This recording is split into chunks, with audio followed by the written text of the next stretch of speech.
السلام علیکم ورحمۃ اللہ وبرکاتہ، نحمدہ ونصلی علی رسولہ الکریم، اما بعد فاعوذ باللہ من الشیطان الرجیم، بسم اللہ الرحمن الرحیم، رب اشرح لی صدری ویسر لی امری واحلل عقدۃ من لسانی یفقہوا قولی۔ لو أنزلنا هذا القرآن على جبل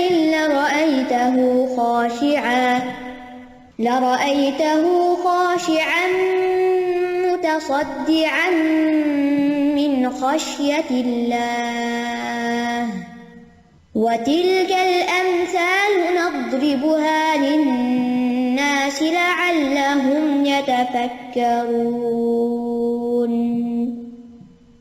آج ہم انشاءاللہ امثال القرآن کے پروگرام کے سلسلے میں صدقہ کر کے ضائع کرنے والوں کی مثال کے بارے میں پڑھیں گے۔ سورۃ البقرہ کی آیت نمبر 266 میں ارشاد ہوتا ہے، أَيَوَدُّ أَحَدُكُمْ أَن تَكُونَ لَهُ جَنَّةٌ مِّن نَخِيلٍ وَأَعْنَابٍ تَجْرِي مِن تحتها الأنهار له فيها من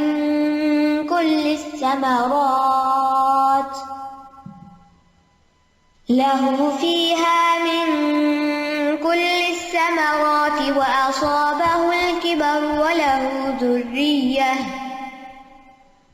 وله ذرية ضعفاء فأصابها إعصار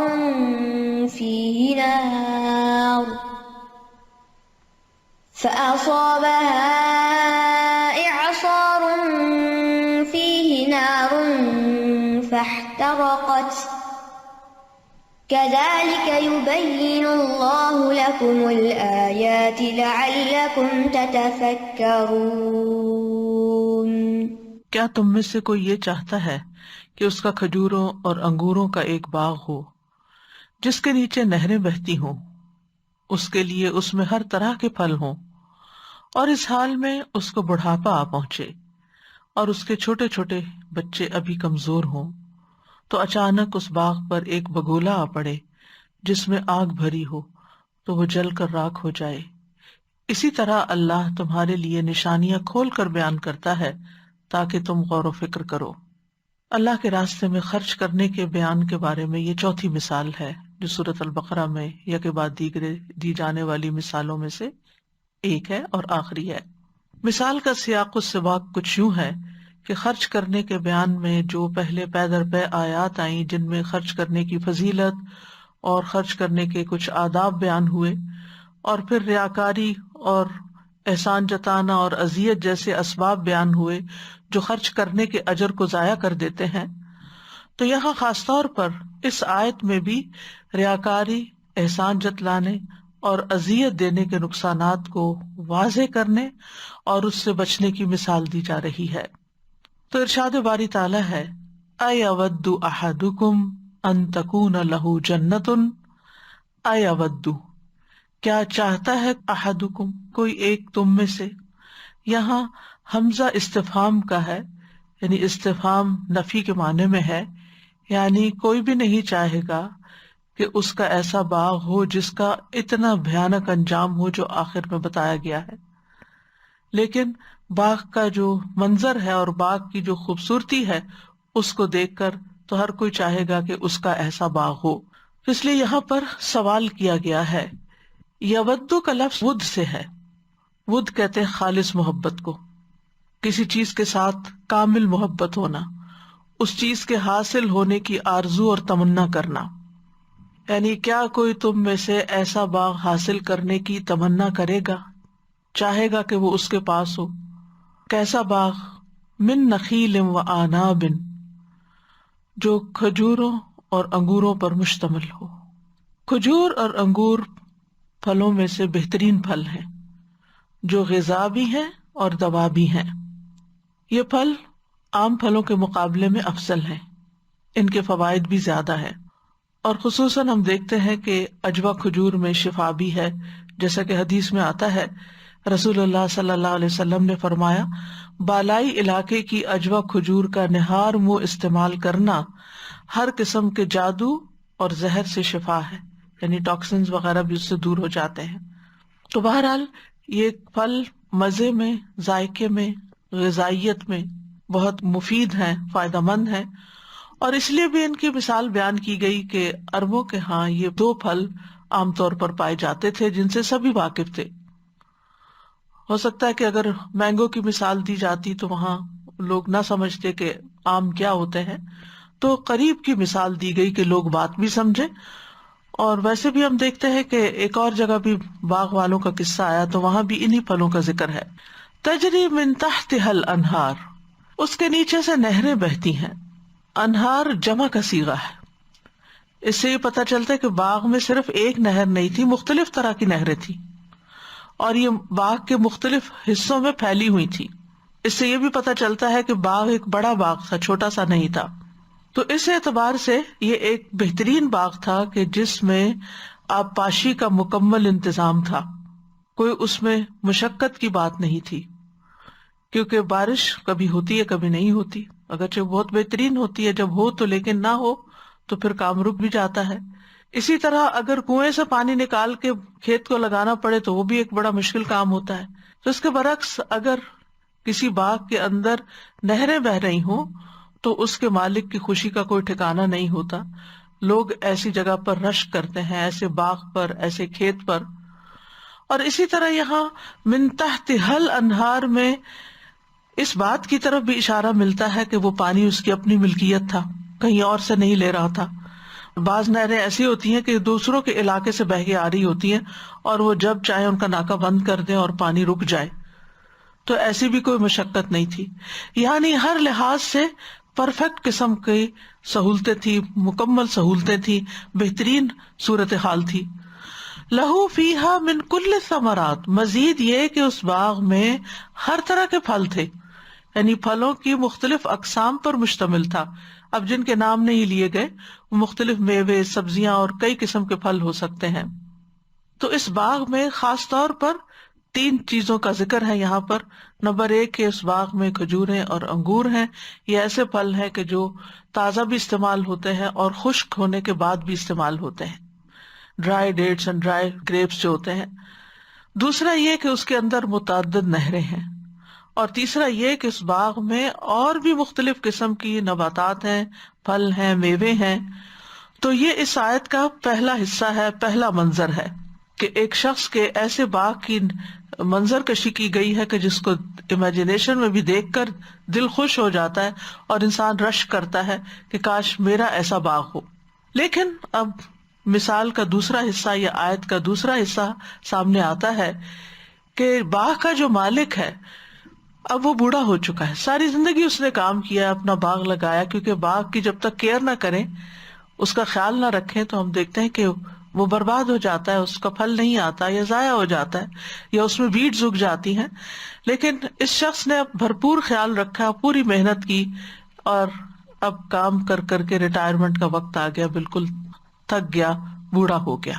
وَلَهُ ذُرِّيَّةٌ ضُعَفَاءُ، اور اس کی کمزور اولاد ہے، یعنی خود مالک کو بڑھاپا لاحق ہو گیا ہے، اور اولاد جو ہے وہ ابھی یا تو چھوٹی ہے، ضعفاء کمزور اس اعتبار سے، یا پھر یہ بھی ہو سکتا ہے کہ کسی بیماری کی وجہ سے کمزور ہو، وہ ہینڈی کیپ ہو یا کوئی اور مسئلہ ہو ان کے ساتھ، یا یہ کہ نا سمجھ قسم کی ذہنی طور پر، عقلی طور پر کمزور ہو کہ انہیں کام کاروبار نہ آتا ہو، اور ان سب کی روزی کا اور ان سب کی ضروریات کا انحصار اسی باغ پر ہو۔ تو اس شخص نے پوری محنت کر کے باغ تیار کر دیا تاکہ وہ بڑھاپے میں آرام کر سکے یا دنیا سے جانے کے بعد اس کی اولاد اس باغ سے پورا فائدہ اٹھا سکے۔ اب اسے اس باغ کی بھرپور آمدنی کی امید تھی، اور ہاں خاص طور پر یہاں بڑھاپے کا ذکر اس لیے کیا گیا کیونکہ بڑھاپا ایسی بیماری ہے یا ایسی کیفیت کا نام ہے کہ جس میں انسان جوانی کی طرح بھاگ دوڑ نہیں کر سکتا، زیادہ کام نہیں کر سکتا، کیونکہ جوان انسان جو ہے وہ مزید اپنے کاروبار کو بڑھا سکتا ہے، زیادہ محنت کر سکتا ہے، کہیں کوئی کمی بیشی ہو جائے، نقصان ہو جائے تو وہ ایک نئی راہ اختیار کر سکتا ہے. لیکن یہاں پر اب صورتحال یہ ہے کہ انتہائی بڑھاپا اور انتہائی کمزور اولاد اور اس کے بیچ میں ایک اور آفت آ گئی. فَأَصَابَهَا إِعْصَارٌ فِيهِ نَارٌ فَاحْتَرَقَتْ، تو اس باغ کو آ پہنچا ایک بگولا. اعصار جو ہے یہ ٹورنیڈو کو کہتے ہیں. عربی میں اس کا ایک معنی کیا جاتا ہے آگ کا بگولا جو جان لے لیتا ہے، یعنی اچانک آ پڑنے والی آگ جو انسان کو وہیں بسم کر دے. اسی طرح اس کا معنی ہے گول گھومنے والی آندھی، بگولا جیسے ٹورنیڈو میں، اور پھر وہ ورٹیکلی اوپر کو بھی جاتی، یعنی گھومتی جاتی ہے اور اس کے ساتھ ساتھ بلندی کی طرف چڑھتی جاتی ہے اور ساتھ آگے بھی رواں ہوتی جاتی ہے. تو گول گھومنے سے نقصان یہ ہوتا ہے کہ اس کے گھیرے میں جو چیز آتی ہے پھر اس کو وہ فنا کر کے رکھ دیتی ہے، یعنی جس چیز کے پاس سے بھی گزرتی ہے اس سے لپٹ جاتی ہے. جیسے کپڑے کو بل دیے جاتے نا، تو ایسے یہ چیزوں کو بل دیتی جاتی ہے، اپنے اندر سمیٹتی جاتی ہے. اور پھر آپ دیکھیے کہ یہ آندھی جو ہے اس کی خصوصیت کیا ہے کہ یہ تباہی لاتی ہے، یعنی اس میں خیر نہیں ہوتی. یہ ایسی ہوا ہے جو خیر نہیں لاتی، ریح و نقیم ہے، ہر چیز کو تباہ کر کے رکھ دیتی ہے. عام طور پر نہیں چلتی ایسی ہوا، بہت ریئر کیسز میں ہوتی ہے. اور کہتے ہیں کہ دنیا میں سب سے پہلے 2003 میں ایسا ٹورنیڈو یا ایسا بگولا دریافت ہوا کہ جس میں ہوا بھی تھی اور اس کے اندر آگ بھی تھی، اور باقاعدہ اس کی ویڈیوز موجود ہیں نیٹ پر. یعنی تیز ہوا اوپر کو اٹھ رہی ہے اور اس کے ساتھ ساتھ آگ بھی اوپر جاری. ورنہ عموماً کیا ہوتا ہے کہ جہاں آگ ہوتی ہے اگر ہوا چلے تو آگ بجھ جاتی ہے، لیکن یہ اس قسم کی آگ ہے کہ ہوا نے اس کو اپنے گھیرے کے اندر لیا ہوا ہے اور وہ بھی خوب بھڑکتی چلی جا رہی ہے. اور یہ بھی معنی کیا گیا کہ اس میں بہت شدید حرارت بھی ہے، فیہ نارن. اب ہوا یہ کہ یہ گول گھومنے والی آندھی، یہ بگولا، یہ اعصار، یہ ٹورنیڈو آگ لیے ہوئے اس باغ کے پاس سے گزرا، اس کو اپنے گھیرے میں لے لیا اور ہر چیز اس کی تباہ کر دی. اگر آپ نیٹ پہ دیکھیں تو جاپان کی ایک زلزلے کی تصویر نظر آتی ہے، اس میں ایک علاقہ دکھایا گیا ہے کہ جس میں زلزلے کے بعد ایسی ہوا سی چلی کہ جس میں آگ تھی، جس نے اس پورے علاقے کو شاید 38 منٹس میں جلا کے رکھ دیا. تو فاحترقت، یعنی جب یہ آگ پڑی اس باغ کو تو اس کے پتے، اس کے پھل، اس کی ٹہنیاں، اس کی جڑیں، سب کچھ خشک ہو گیا، جل گیا، راکھ ہو گیا. اب آپ سوچئے کہ اس آدمی کا حال کیا ہوگا، وہ کس قدر رنجیدہ ہوگا، کس قدر غمگین ہوگا کہ عین بڑھاپے میں اپنی کمزوری اور اولاد کی کمزوری کی حالت میں اس نے باغ کھو دیا کہ اب نہ تو وہ خود کما سکتا ہے، نہ بچے اس کو کما کے دے سکتے ہیں. مصیبت پر مصیبت پر مصیبت. اب انجام کیا ہے کہ زندگی آئندہ کی انتہائی تنگ ہوگی، حسرت ہوگی اور ریگریٹس ہی ریگریٹس ہوں گے. ساری محنت، سارا سرمایہ لگایا ہوا، ساری جوانی اس میں کھپائی ہوئی، سارا وقت لگایا ہوا، سب کچھ برباد ہو گیا آن کی آن میں. یعنی اب ہاتھ ہی ملتا رہ گیا وہ شخص کہ سب کچھ اس کے ہاتھ سے نکل گیا، شدید حسرت کا شکار ہو گیا. اب دیکھیے کہ ابتدا کتنی خوبصورت اور انتہا کتنی بھیانک. یعنی خوبصورت باغ، وافر پھل، وافر پانی، اور انتہا میں راکھ ہی راکھ، کچھ نہیں بچا. کذالک یبین اللہ لکم الآیات لعلکم تتفکرون. اسی طرح اللہ تمہارے لیے آیات کو بیان کرتا ہے تاکہ تم غور و فکر کرو، یعنی دلائل واضح کرتا ہے، مثالیں بیان کرتا ہے. کیوں؟ تاکہ تم غور و فکر کرو، یعنی عبرت حاصل کرو، سبق لو، رہنمائی حاصل کرو. یہ کن لوگوں کی مثال ہے؟ یہ ان لوگوں کی مثال ہے جو اپنے صدقات دینے کے بعد، نیک اعمال کرنے کے بعد احسان جتاتے ہیں، تکلیف پہنچاتے ہیں، ریاکاری کرتے ہیں، جس کی وجہ سے ان کی ساری نیکی جو بظاہر بڑی خوبصورت معلوم ہوتی ہے اس باغ کی طرح، سب کی سب ضائع ہو جائے گی. اس کا کوئی فائدہ ان کو نہیں ملے گا آخرت میں، جبکہ ان کو اس کی شدید ضرورت ہوگی. تو آپ دیکھیے کہ اس باغ میں بہت ساری خوبیاں تھی، لیکن اس ساری خیر کے باوجود اس کے کہ اس میں پانی بھی تھا، نہریں بھی تھی، لیکن آگ حاوی ہو گئی. تو جب آپ ایسے باغ کے بارے میں پڑھتے ہیں تو ہر شخص کے اندر ایک خواہش پیدا ہوتی ہے کہ اتنا مکمل اور اتنا خوبصورت باغ، مالک کتنا خوش قسمت ہے. لیکن دوسری طرف آپ دیکھتے ہیں کہ عین اس وقت جب کہ اس کو ضرورت ہے اس باغ کے فائدے کی، اس کے ہاتھ میں کچھ بھی نہیں آتا اور اس کے پاس صرف حسرتیں باقی رہ جاتی ہیں. غم، پریشانی، مستقبل کا خوف، تکلیف ہی تکلیف، اولاد کو دیکھ کے، ان کی شکل کو دیکھ کے بھی تکلیف، اپنی حالت کو دیکھ کے بھی تکلیف، باغ کو دیکھ کے بھی تکلیف، ہر طرف مایوسی ہی مایوسی ہے. اسی طرح کی ایک مثال ہمیں سورۃ الکہف میں بھی ملتی ہے، جس میں اللہ سبحانہ وتعالیٰ دو لوگوں کا واقعہ بیان کرتے ہیں کہ ان میں سے ایک کے پاس دو باغ تھے جن میں انگور تھے، اور انگور اندر تھے لیکن اس کے ساتھ ساتھ اس باغ کو کھجوروں نے گھیر رکھا تھا. وَحَفَفْنَاهُمَا بِنَخْلٍ وَجَعَلْنَا بَيْنَهُمَا زَرْعًا، باغ کے اندر کھیتی بھی تھی، یعنی اور بھی چیزیں لگی ہوئی تھی.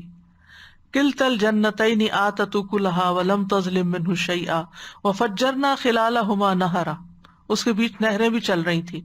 وَكَانَ لَهُ ثَمَرٌ، اور اس کا بہت سا فائدہ تھا، پھل تھا، آمدنی تھی. تو آپ دیکھیے کہ ان دو مثالوں میں کافی مماثلت بھی پائی جاتی ہے. تو کہنے کا مطلب یہ ہے کہ جو شخص محنت کرتا ہے اور خصوصاً عبادت میں محنت کرتا ہے، اسے چاہیے کہ وہ صرف اور صرف اللہ کی رضا کے لیے کرے، اللہ کی خوشنودی کے لیے کرے. ایسا عمل اس کھیت کی طرح ہے جس میں پھل پھول ہیں، نہریں ہیں، طرح طرح کے پھل ہیں، دلکش باغ ہے. یعنی یہ ہمارے نیک اعمال ہمارے لیے کیا ہے؟ ایک دلکش باغ کی حیثیت رکھتے ہیں. اور بگولا کیا ہے؟ نیکیوں کو ضائع کرنے والے اعمال، چاہے وہ جو ان آیات میں بیان ہوئے یا اس کے علاوہ جن کی کچھ تفصیل میں آگے جا کر بیان کروں گی. انسان اپنے اعمال کا سب سے زیادہ ضرورت مند کب ہوگا؟ یا ان کے اجر کا، یا ان کے ثمر کا، یا ان کے نتیجے کا؟ جب وہ اللہ کے پاس پہنچے گا. لیکن جب وہاں پہنچے گا لم یجد شیئا، وہاں تو کچھ بھی نہیں ہوگا. اللہ سبحانہ تعالیٰ سے ملاقات کرے گا اور پورا پورا اس کا حساب چکا دیا جائے گا. تو بنیادی طور پر یہاں ایک منافق شخص کے اعمال کا ذکر ہے جو بظاہر بڑی بڑی نیکیاں کرتا ہے، چیریٹی کے بڑے بڑے کام کرتا ہے، لیکن وہ صدقہ خیرات صرف اور صرف دکھاوے کے لیے کرتا ہے. کیونکہ قرآن مجید میں منافقین ہی کے بارے میں آتا ہے کہ وہ دکھاوے کے اعمال کرتے ہیں، ناپسندیدگی سے خرچ کرتے ہیں. لیکن جہاں شہرت کی بات ہوتی ہے وہاں پر یا ضرورت یا فائدہ یا مقصد کوئی ہوتا ہے تو خوب خرچ کرتے ہیں. تو باغ کے حسن اور خوبصورتی سے مراد منافق کا عمل ہے جو بظاہر بڑا خوبصورت ہوتا ہے. آپ نے دیکھا ہوگا کہ بعض لوگ بظاہر بہت خوش اخلاق ہوتے ہیں، وہ آپ کے ساتھ لین دین کرتے ہیں، دعوتوں پہ آپ کو بلاتے ہیں، بظاہر لگتا ہے کہ لوگوں کے بہت سے کام کر رہے ہیں، لوگ آ کر ان کو اپنے مسئلے مسائل بتاتے ہیں، وہ ان کے مسائل حل کرنے کے لیے دوڑتے ہیں. خوشی غمی کے موقع پر وہ لوگوں کے پاس پہنچتے ہیں، مبارکبادیں دینے حاضر ہوتے ہیں، کوئی فوت ہو جائے تو فوتگی کے موقع پہ حاضر ہوتے ہیں، اور بعض اوقات انہیں کوئی شکایت بھی ہو جائے تو شکایت بھی پی جاتے ہیں. لیکن جب ان کی مرضی کے خلاف کوئی چیز ہو جائے یا جہاں ان کو کوئی فائدہ نظر نہ آئے یا کوئی ان پر تنقید کر دے یا پھر یہ کہ ان کے مفاد پر کوئی زد پڑے تو ان کی اصلیت کھل کے سامنے آ جاتی. وہ جتنا بھی آپ کے ساتھ احسان کر رہے ہوتے ہیں، یہ جتنے بھی بڑے بڑے کام کر رہے ہوتے ہیں، وہ ان سب سے اپنا ہاتھ کھینچ لیتے ہیں. اب وہ آپ کو سلام میں پہل نہیں کریں گے، آپ کو دیکھ کے مسکرائیں گے نہیں، آپ کو اپنی دعوت میں بلانا بھول جائیں گے، آپ کو مشکل پیش آئے گی تو وہ آپ کے کام نہیں آئیں گے. اگر آپ ان سے شکوہ بھی کریں تو وہ بھی کوئی بہانہ کر دیں گے کیونکہ ان کو آپ سے شکایت ہو گئی. آپ انسان تھے، آپ سے غلطی ہو سکتی ہے.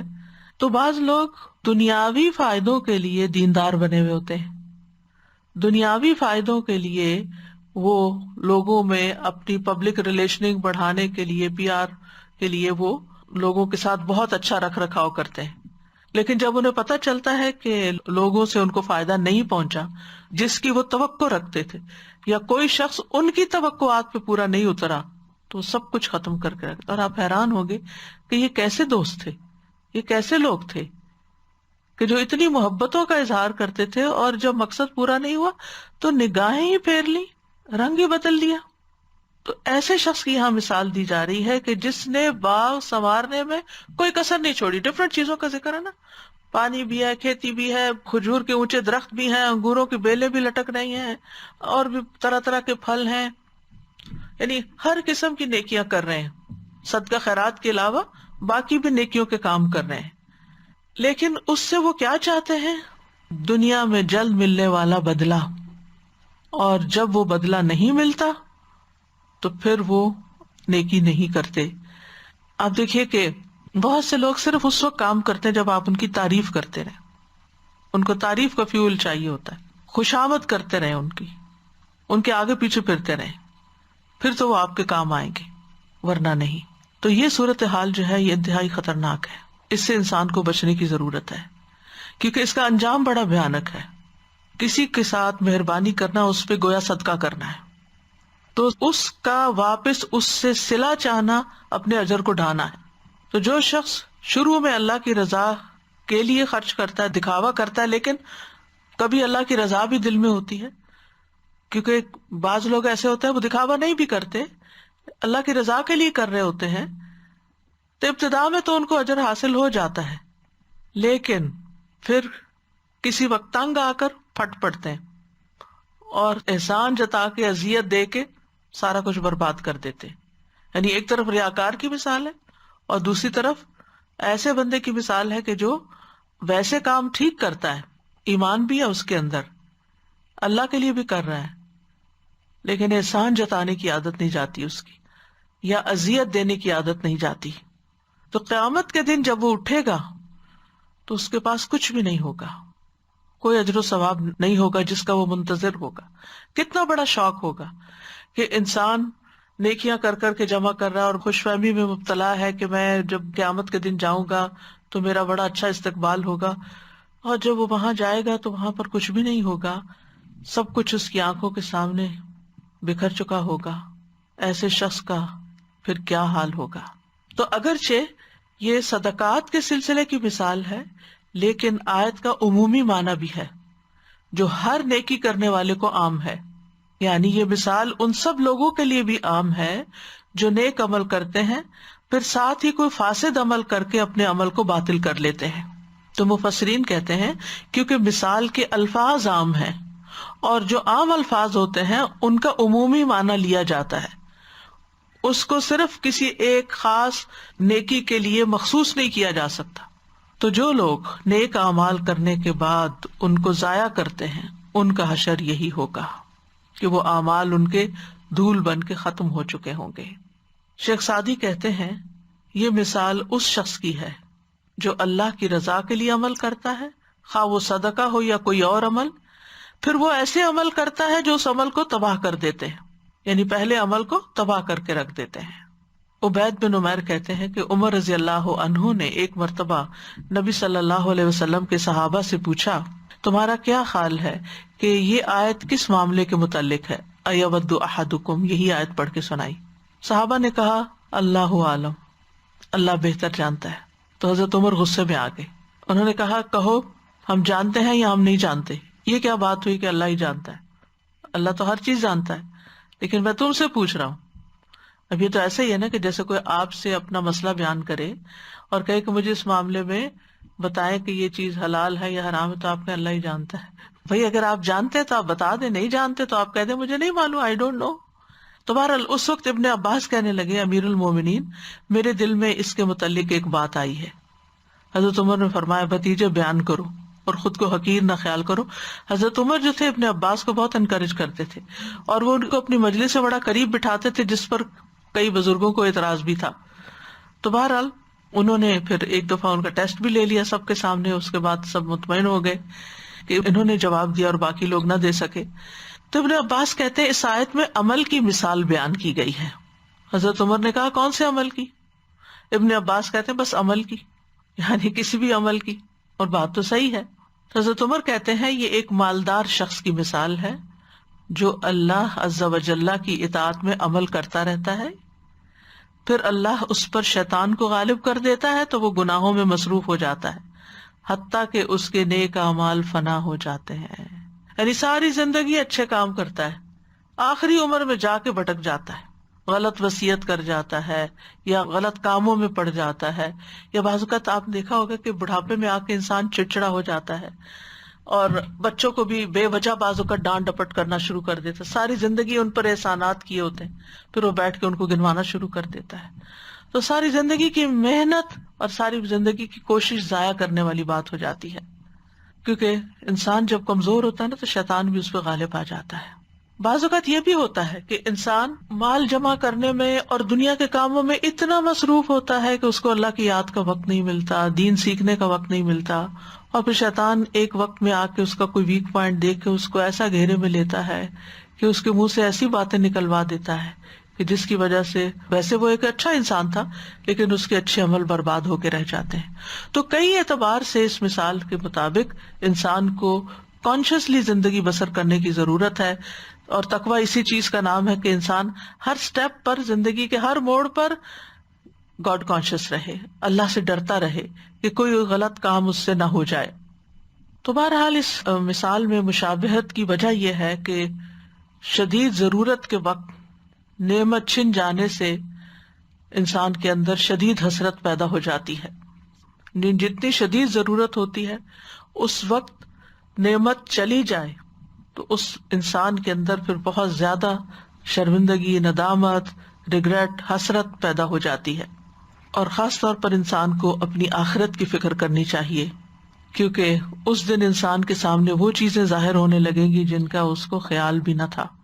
سورۃ الزمر میں ایک آیت آتی ہے وَبَدَا لَهُم مِّنَ اللَّهِ مَا لَمْ يَكُونُوا يَحْتَسِبُونَ، اور ان کے لیے اللہ کی طرف سے وہ کچھ سامنے آ جائے گا جس کا وہ گمان بھی نہیں کیا کرتے تھے، جس کا انہوں نے کبھی سوچا بھی نہیں تھا۔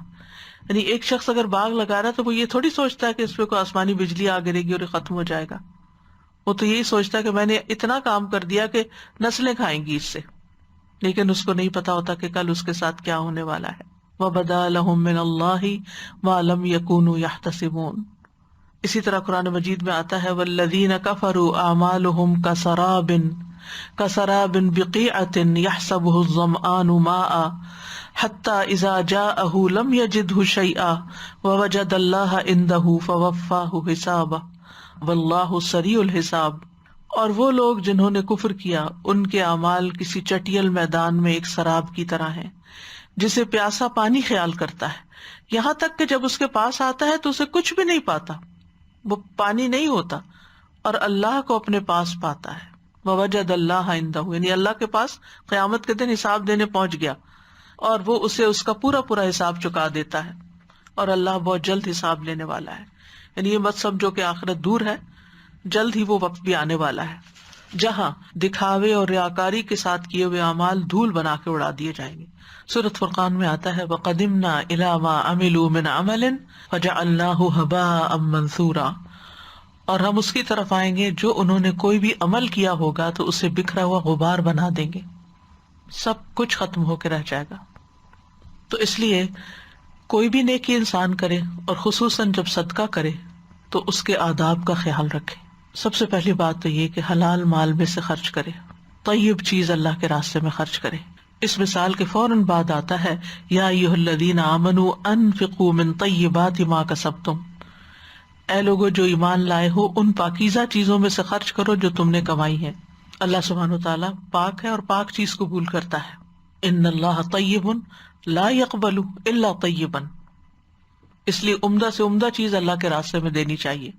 حرام مال سے دیا ہوا صدقہ نیکی کی بجائے الٹا گناہ کا سبب بنتا ہے۔ نبی صلی اللہ علیہ وسلم نے فرمایا جس نے حرام مال جمع کیا پھر اس کے ذریعے صدقہ کیا تو اس کے لیے اس میں کوئی اجر و ثواب نہیں بلکہ اس کا گناہ اس پر ہوگا، یعنی وہ صدقہ ثواب نہیں بلکہ گناہ بن جائے گا۔ پھر اسی طرح ناپاک چیز خرچ نہیں کرنی چاہیے۔ اللہ تعالیٰ فرماتے ہیں وَلَا تَيَمَّمُوا الْخَبِيثَ مِنْهُ تُنْفِقُونَ، کہ جو تم خرچ کرتے ہو اس میں سے خبیث نہ ہو، نکمی اور ردی چیز نہ ہو، بالکل بیکار کہ جو کسی کے کام ہی نہ آئے۔ خبیث ناپاک یعنی گلی سڑی، یا پھر یہ ہے کہ کوئی حرام کی چیز، مثال کے طور پر کوئی نان مسلم آپ کو شراب کا تحفہ دے دیتا ہے تو آپ کہتے ہیں کہ چلو گرانے کی بجائے، ڈسکارڈ کرنے کی بجائے کسی اور کو تحفہ دے دیتے ہیں، تو ایسی چیزیں تحفہ بھی نہیں دینی چاہیے۔ کوئی آپ کو ایسی کیک یا چاکلیٹس لا کے دے دیتا ہے تو پھر اسی طرح یہ ہے کہ ردی اور نکمی چیزیں نہیں دینی چاہیے. ایک شخص نے ایک دفعہ کمزور سا اونٹ کا بچہ دیا اللہ کے راستے میں، تو نبی صلی اللہ علیہ وسلم نے فرمایا اللہم لا تبارک فیہ ولا فی ابلہ، اے اللہ اس میں اور اس کے اونٹوں میں برکت نہ فرمانا. تو بہرحال اس شخص کو جب یہ بات پہنچی تو وہ بہت پریشان ہوا، دوڑتا ہوا آیا، کہا میں توبہ کرتا ہوں، معافی مانگتا ہوں. تو آپ نے اس کے لیے دعا کی. نفلی صدقات میں بھی خبیث چیز دینے سے بچنا چاہیے، یعنی فضول اور فالتو قسم کی چیز نہیں دینی چاہیے. مسجد نبوی میں بعض اوقات لوگ کھجوریں لا کے رکھتے تھے اور اس میں ایسی بھی آ جاتی تھی جو کھانے کے لائق نہیں ہوتی تھی، تو اس سے منع کیا گیا. وَلَا تَيَمَّمُوا الْخَبِيثَ مِنْهُ تُنْفِقُونَ وَلَسْتُمْ بِآخِذِيهِ، تم خود نہیں اس کو لوگے اگر تمہیں کوئی دے، إِلَّا أَن تُغْمِضُوا فِيهِ، مگر یہ کہ آپ اس میں اپنی آنکھیں بند کر لو. نبی صلی اللہ علیہ وسلم نے ایک موقع پر فرمایا بلا شبہ قیامت کے دن یہ صدقہ کرنے والا ایسی ہی خراب کھجور کھائے گا، یعنی جو کسی کو کھلا رہا ہے وہی کل اس کو ملے گی. یعنی جو چیز خود کو پسند نہیں وہ دوسروں کو بھی نہ دے. ایک تو اس اعتبار سے کہ چیز ٹھیک ہے لیکن آپ مثلا بیمار ہیں یا آپ کو کھانے سے منع ہے لیکن دوسروں کے لیے بڑے فائدے کی، تو وہ اس میں نہیں آتا. اس کا مطلب یہ ہے کہ جس چیز کا کھانا آپ کے لیے ناگوار ہو، پرانی ہو، باسی ہو، جو استعمال کے قابل نہ ہو، وہ مت دو کسی کو. حتیٰ کہ مسکین اور غریب فقیر کو بھی وہ نہ دو جو تم خود نہیں لیتے. اس کے برعکس اپنی پسند کی چیز اللہ کے راستے میں خرچ کرو، کیونکہ لن تنالوا البر حتی تنفقوا مما تحبون. پھر اسی طرح یہ ہے کہ انسان پورے دل کے ساتھ چیز دے. آپ دیکھیے کہ مثلاً آپ روبوٹ سے کوئی کام کرنے کے لیے کہتے ہیں، مثلا کہتے ہیں پانی کا گلاس لاؤ، وہ آپ کے لیے لے آتا ہے. اب روبوٹ کی نہ تو کوئی نیت ہے، نہ کوئی جذبات ہیں، نہ کوئی احساسات، کچھ بھی نہیں، اسے پانی لا کے رکھ دیا. لیکن ایک اللہ کے بندے کو آپ کہتے ہیں کہ پانی کا گلاس دو، تو کہتے شکر ہے مجھے نیکی کا موقع ملا. وہ دل کے جذبات کے ساتھ حاضر ہوتا ہے، اللہ کو راضی کرنے کی نیت سے، اور بہترین طریقے سے خوشی سے اسمائل کرتے ہوئے آپ کو پیش کرتا ہے. ان دونوں میں فرق ہے. اس انسان کو اجر ملے گا، روبوٹ کو کچھ بھی نہیں ملنے والا. اسی طرح جو لوگ بالکل روبوٹک انداز میں نیکیاں کرتے ہیں، نہ کوئی جذبات، نہ کوئی احساسات، نہ کوئی نیت، نہ کوئی ارادہ، نہ کچھ، بس ایک مشین کی طرح کام کر رہے ہیں، مشین کی طرح ہی صدقہ کر رہے ہیں، مشین کی طرح ہی سب کچھ کر رہے ہیں، اس میں کسی قسم کا کوئی ایمان اور احتساب شامل نہیں، تو اجر بھی نہیں. وہ حدیث میں آتا نا من صام رمضان ایمانا و احتسابا، جس نے رمضان کے روزے رکھے ایمان کے ساتھ، ایمان سے مراد پورے یقین کے ساتھ کہ اللہ اس پر اجر دے گا اور اللہ تعالیٰ ہی اس کی جزا دینے والا ہے مجھے، اور دوسرا یہ کہ احتساب یعنی اللہ کی رضا کو سامنے رکھتے ہوئے انہوں نے یہ کیا کہ اس پر مجھے اجر ملے گا، لہٰذا میں نے اللہ ہی کے لیے کرنا ہے.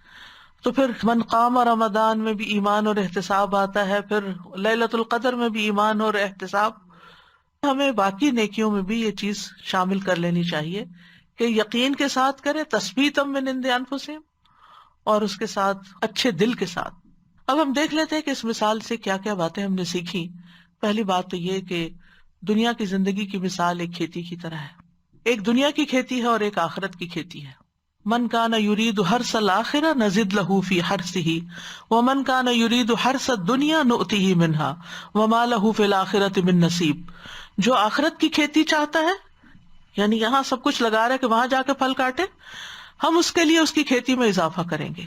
اور جو کوئی دنیا کی کھیتی چاہتا ہے، یعنی انسٹنٹ ریوارڈ، انسٹنٹ گریٹیفیکیشن اور نتیجہ اور منفعت اس سے چاہتا ہے، پروفٹ چاہتا ہے، تو ہم اسے اس میں سے کچھ دے دیں گے اور آخرت میں اس کے لیے کوئی حصہ نہیں.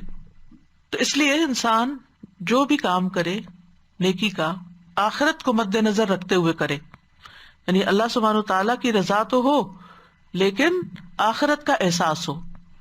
پھر اسی طرح اس مثال سے ہمیں یہ بات بھی پتہ چلتی ہے کہ انسان کو ڈرنا چاہیے برے انجام سے، کہ میں جو اتنی رونق لگا کے بیٹھا ہوا ہوں، بڑے اچھے اچھے کام اپنے خیال میں، شوق میں کر رہا ہوں، احتساب کروں اپنا، حساب کروں اپنا، کیا اس کے آداب اور اس کے احکام جو اللہ تعالیٰ نے اس کام سے متعلق دیے ہیں ان کو ملحوظ رکھ رہا ہوں یا نہیں، اور اس کا انجام کیا ہونے والا ہے.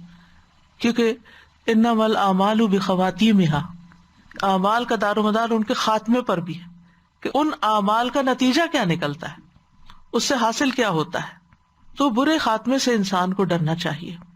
پھر یہ کہ اپنے اعمال کو ضائع ہونے سے بچانا چاہیے، اپنی محنت کی حفاظت کرنی چاہیے، اپنے اوقات کا بھی لحاظ ہم رکھیں، اور اس بات کی شدید حرص ہو کہ کوئی ایسا عمل نہ کرے کہ جو آخرت میں اجر و ثواب کا باعث نہ ہو، یعنی ہماری نیکیاں بڑھتی جائیں، ہمارے مرنے کے بعد بھی وہ ہمارے لیے نیکی کے بڑے بڑے کام جو ہیں وہ صدقہ جاریہ بن جائیں، وہ کام رکے نہیں۔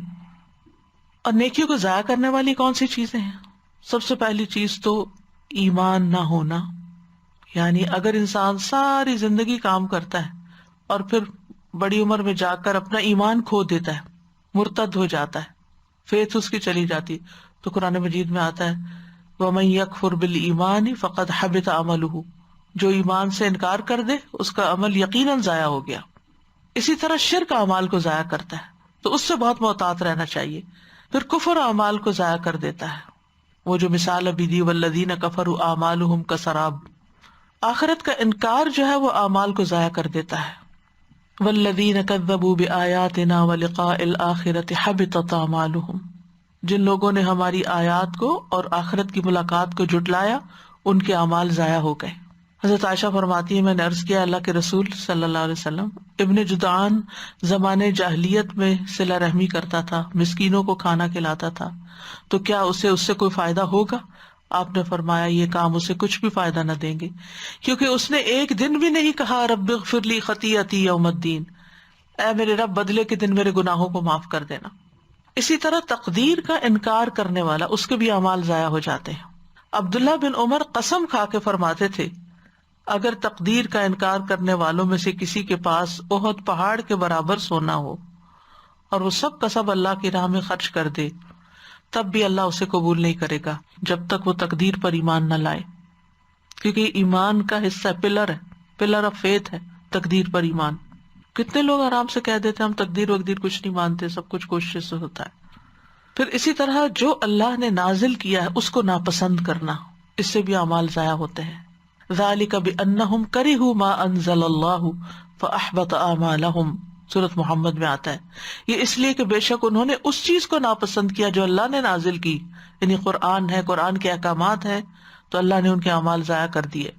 پھر اسی طرح اللہ تعالیٰ کی ناپسندیدگی کے کام کرنے والے، ذالک بانہم اتبعوا ما اسخط اللہ وکرہوا رضوانہ فاحبط اعمالہم، یہ اس لیے کہ بے شک انہوں نے اس چیز کی پیروی کی جس نے اللہ کو ناراض کر دیا اور اس کی خوشنودی کو برا جانا، تو اللہ نے ان کے اعمال ضائع کر دیے۔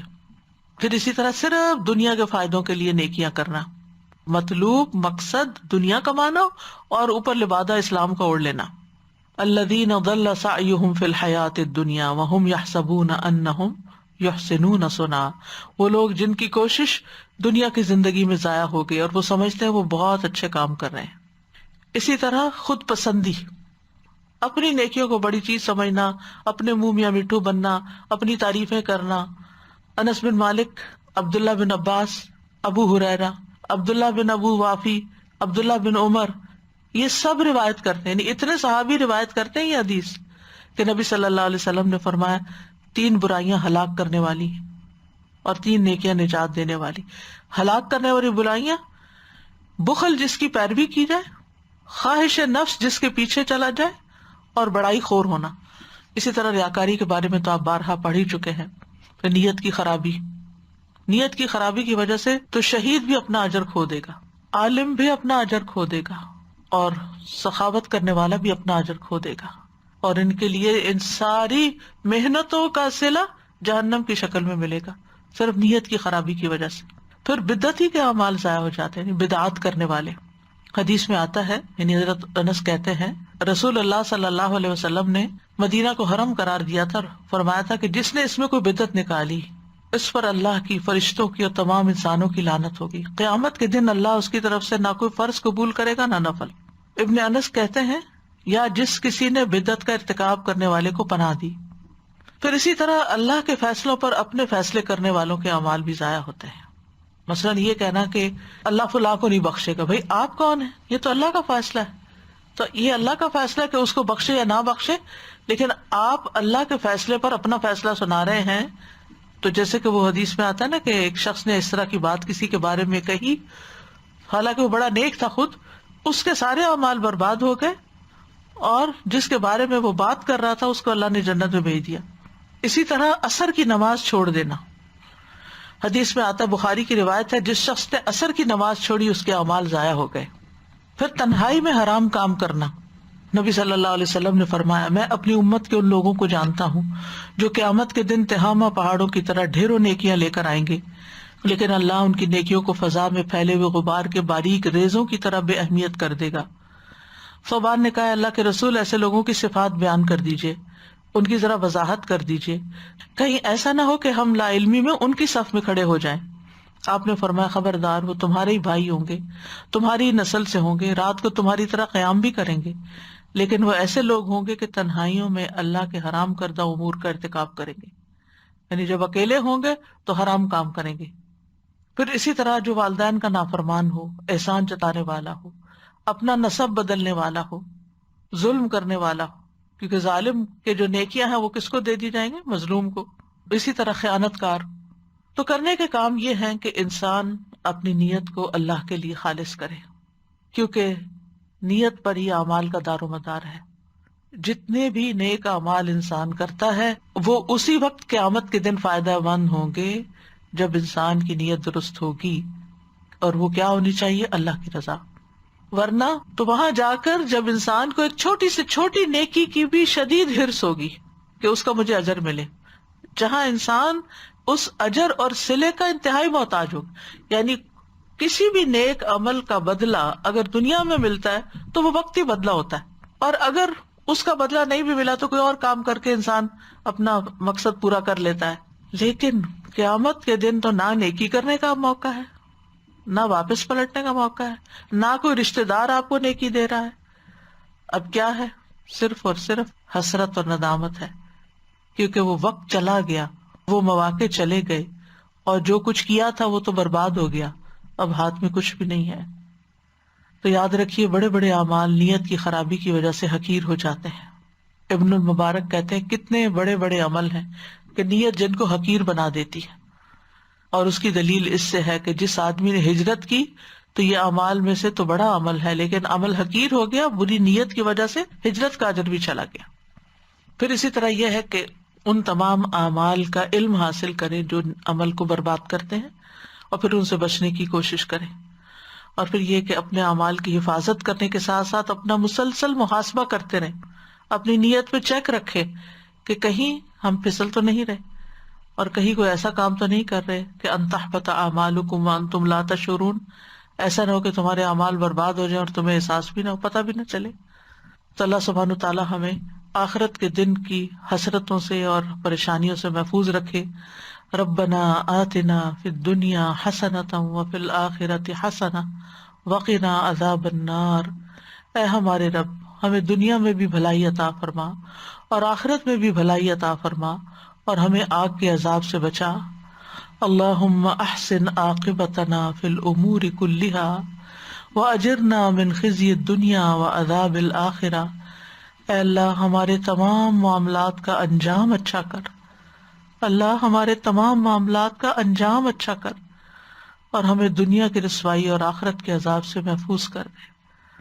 ربنا وآتنا ما وعدتنا علی رسلک ولا تخزنا یوم القیامہ انک لا تخلف المیعاد۔ اللہم لا تخزنی یوم القیامہ۔ اللہم انی اعوذ بک من ضیق الدنیا و ضیق یوم القیامہ۔ اے اللہ، میں تیری پناہ مانگتا ہوں دنیا کی تنگی سے اور قیامت کے دن کی تنگی سے۔ اللہم اصلح لی دینی الذی هو عصمت امری واصلح لی دنیای التی فیہا معاشی واصلح لی آخرتی التی فیہا معادی واجعل الحیاۃ زیادۃ لی فی کل خیر واجعل الموت راحۃ لی من کل شر۔ اللہم انی اعوذ بک من الہدم واعوذ بک من التردی واعوذ بک من الغرق والحرق والحرم واعوذ بک ان یتخبطنی الشیطان عند الموت واعوذ بک ان اموت فی سبیلک مدبرا واعوذ بک ان اموت لدیغا۔ یا حی یا قیوم برحمتک نستغیث۔ اللہ سبحانہ وتعالی ہمیں صالح اعمال کرنے کی توفیق عطا فرمائے۔ اللہ سبحانہ وتعالی ہمیں دوسروں کے حقوق ادا کرنے کی توفیق دے، تاکہ قیامت کے دن وہ ہمارے اعمال سے ہمارے حقوق نہ مانگے، اور ایسا نہ ہو کہ ان کے حقوق وہاں اعمال کی شکل میں دیتے ہوئے اپنی ساری نیکیاں ختم کر دے۔ اللہ تعالیٰ ہمیں اپنے شکر گزار بندوں میں سے بنائے، کیونکہ شکر کرنا نیکیوں کو باقی رکھتا ہے اور ناشکری نیکیوں کو ضائع کر دیتی ہے۔ یعنی جو نعمتیں ہوتی ہیں، جو نیکیاں ہوتی ہیں، ان سے انسان ہاتھ دھو بیٹھتا ہے۔ یا رب العالمین ہمیں احساس دے کہ جو کچھ تو نے ہمیں دیا ہے وہ ہماری ذاتی محنت نہیں، ہماری کوئی قابلیت نہیں، بلکہ سارے کا سارا تیرا احسان ہے۔ اس پہ صرف ہمارا حق نہیں یا رب، ہم جانتے ہیں اس پہ سب کا حق ہے، پورے معاشرے کا حق ہے۔ اللہ ہمیں ہر ایک کا حق دینے کی توفیق عطا فرما۔ یا رب العالمین ہمیں سائل اور محروم کو دینے کی توفیق عطا کر۔ یا رب العالمین ہر اس شخص کی مدد کرنے کی توفیق دے جو مدد کے مستحق ہے اور ہم اس میں مدد کر سکتے ہیں۔ یا رب العالمین تو ہم سب سے راضی ہو جا اور ہمارے سارے عمل آخرت کے لیے ہوں، تیری رضا کے لیے ہوں، اور ساری امیدیں تجھ سے ہی وابستہ ہوں، اور ہمارے اعمال میں مفاد پرستی نہ ہو، خود غرضی نہ ہو، ریاکاری نہ ہو، اذیت دینا نہ ہو، لوگوں سے بگڑنا نہ ہو۔ ہمیں برے اخلاق سے بچا، بری خواہشات سے بچا، برے لوگوں سے بچا۔ ربنا تقبل منا انک انت السمیع العلیم وتب علینا انک انت التواب الرحیم، وصلی اللہ تعالی علی خیر خلقہ محمد وعلی آلہ واصحابہ واہل بیتہ اجمعین برحمتک یا ارحم الراحمین۔ الہی آمین۔ لو أنزلنا هذا القرآن على جبل لرأيته خاشعا متصدعا من خشية الله وتلك الأمثال نضربها للناس لعلهم يتفكرون۔ السلام علیکم استاذہ جی، میرے دو چھوٹے چھوٹے سے سوال ہیں۔ وہ یہ کہ کچھ لوگ یہ کہتے ہیں کہ روزے کی نیت اور نماز کی نیت نہیں کری تو تمہاری نماز اور روزہ باطل ہو گیا، تو نیت سے کیا مراد؟ نیت سے مراد یہ کہ آپ نے نماز پڑھنے کا ہی ارادہ کیا تھا، اسی لیے آپ اپنے بیڈ سے اٹھے تھے اور وضو کرنے گئے، یہ نیت ہو گئی ہے نا؟ ٹھیک ہے۔ جی۔ لیکن اگر آپ نے ویسے ہی منہ ہاتھ دھو لیا، اور پھر نیت کے بھی درجے ہیں نا، ایک بس دل میں ایسی نیت ہے، اور ایک ہے جیسے میں نے روبوٹ کی مثال دی، روبوٹک طریقہ عبادت کرنے کا، اور ایک یہ ہے کہ انسان اٹھے تو اللہ کو یاد کرتے ہوئے اٹھے اور اللہ کی رضا کے لیے وہ کام کرے۔ اس کی کوئی خاص نیت تو نہیں ہے نا؟ کوئی لفاظ میں کوئی نیت ہے وہ جیسے پاکستان میں کرتے ہیں نیت کرتا ہوں نماز نہیں، کی ایسا بات، کچھ یہ کچھ نہیں ہے نا؟ اور روزے کی کوئی خاص نیت؟ نہیں، کوئی خاص نہیں۔ بس یہ کہ روزہ رکھے جی نا۔ ہاں، اور ویسے بھی نیت دل میں ہوتی ہے نا، جی اچھا اچھا کہ آپ کے دل کے جذبات ہوتے ہیں وہ۔ اچھا، تو یہ تو نہیں ہے نا وَبِصَوْمِ نَوَيْتُ مِنْ شَهْرٍ، یہ بھی کچھ ایسا نہیں کوئی ہے؟ مسنون نہیں ہے یہ۔ اچھا اور ویسے بھی کل کے روزے کی تو روزہ تو آج رکھ رہے ہیں، تو کل کی نیت کیسے کر رہے ہیں آج؟ اچھا، یہ کتنی ضرورت ہے معلومات کی۔ اور ایک یہ پوچھ رہی تھی، جیسے بچوں سے کسی سے کہا جاتا ہے یہ قدر اللہ، یہ جو تھی قسمت میں تھا بس ہو گیا جیسے اللہ نے لکھا ہوا ہے یہ نا، تو پھر وہ کہتے ہیں جب اللہ نے لکھا ہوا ہی تھا تو یہ تقدیر کا کیا مسئلہ ہے؟ یہ تو آپ کہتے ہیں کہ یہ تو لکھا ہوا ہی تھا، پھر ہم کیسے یقین کریں اللہ نے کیوں؟ یہ اللہ نے جو اختیار دیا وہ بھی تقدیر میں لکھا ہوا تھا کہ بندے کو اختیار دیا جا رہا ہے۔ اچھا اچھا، جزاک اللہ۔ دادا جی، میں یہ جو تنہائی کی بات آپ نے کی نا کہ تنہائی میں حرام کرنے والا اعمال ضائع ہو جاتے ہیں، تو یہ تو انسان کرتے ہوئے کبھی سوچتا بھی نہیں ہوگا کہ جو باقی کے اچھے اعمال ہیں وہ بھی ضائع ہوتے ہیں۔ اور اگر اس کو کنیکشن بنائے تو اتنا صحیح کنیکشن ہے کہ یعنی پھر اکیلے میں جب آپ اللہ سے نہیں ڈر رہے تو پبلک میں تو پھر آپ لوگوں کے ڈر سے پھر آپ اچھے کام کر رہے ہو نا۔ وہ تو اللہ کے لیے تو نہ ہوا، نہ ہوا جی، بچنا بھی اللہ کے لیے نہ ہوا اور کرنا بھی اللہ کے لیے نہ ہوا۔ سبحان اللہ۔ اور یہ جو آخر میں آپ نے فرمایا نا کہ کئی دفعہ آخری عمر میں الفاظ اس طرح کے نکل آتے ہیں منہ سے جن پہ انسان پچھتاتا ہے۔ تو 2 دن پہلے کسی سے بات ہو رہی تھی تو بیچاری اتنا زیادہ امبیرس ہو رہی تھی نا، کچھ ملازمہ سے کہہ دیا کچھ ایسی بات جو نہیں کہنی تھی، احسان جتانے ٹائپ کی بات تھی، تو مجھے اتنا رحم بھی آ رہا تھا۔ ان کی اپنی اسٹیٹمنٹ تھی کہ میں کبھی تصور بھی نہیں کر سکتی کہ میں اتنی گھٹیا بات کر سکتی ہوں، اور جو میرے منہ سے نکل گئی تو مجھے پھر بہت ہی رحم بھی آ رہا تھا۔ میں نے ان سے یہی مشورہ دیا، آئی ہوپ کہ صحیح دیا. آپ اگر کر دیں، میں استغفار کے لیے کہا اور میں نے کہا اس کو بچی کو بلا کے تو کچھ سوری کر لیں. ہاں